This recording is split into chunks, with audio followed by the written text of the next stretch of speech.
السلام علیکم، welcome in Basit medicine care. ناظرین، آج ہم آپ لوگوں کو بتائیں گے سیفٹریاکزون انجیکشن کے بارے میں۔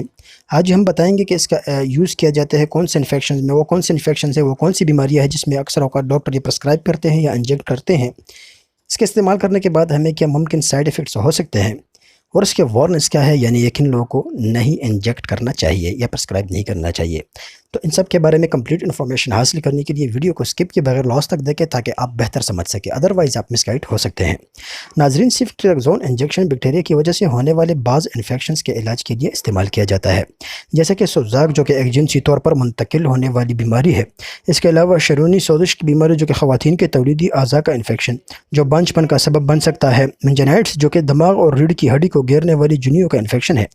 اس کے علاوہ پھپھڑوں کا انفیکشن، کان، جلد، پیشاب کی نالی، خون، ہڈیوں کی جوڑوں، سیفٹریاکزون اور پیٹ کے انفیکشن میں اس کا استعمال کیا جاتا ہے۔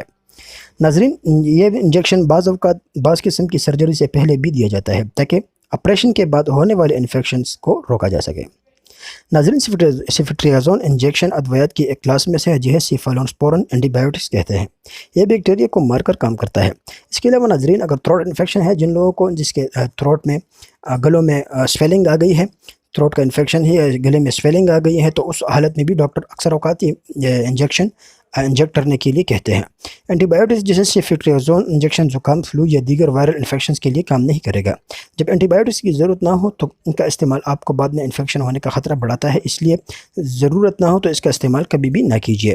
سائیڈ ایفیکٹس کی بات کریں تو اس کے استعمال کرنے کے بعد ہمیں جو ممکنہ سائیڈ ایفیکٹس ہو سکتے ہیں اس میں کوملتا، درد، سختی یا گرمی جو اس جگہ جہاں پہ سیفٹریاکزون انجیکشن لگایا جاتا ہے۔ اس کے علاوہ ورزش کرتے وقت پیلا جلد، کمزوری یا سانس کی قلت ہو سکتی ہے۔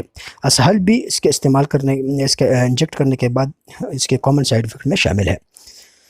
حاملہ خواتین یا حاملہ ہونے کا ارادہ رکھنے والی خواتین اس کا استعمال کرنے سے پہلے ڈاکٹر سے ضرور مشورہ کریں۔ کوئی بھی میڈیسن ہو یا کوئی بھی انجیکشن ہو، کسی بھی قسم کا میڈیسن ہو، ڈاکٹر کی پرمیشن کے بغیر کبھی بھی استعمال نہ کریں۔ ویڈیو پسند آنے کی صورت میں ضرور لائک کریں اور زیادہ سے زیادہ شیئر کریں۔ بہت شکریہ۔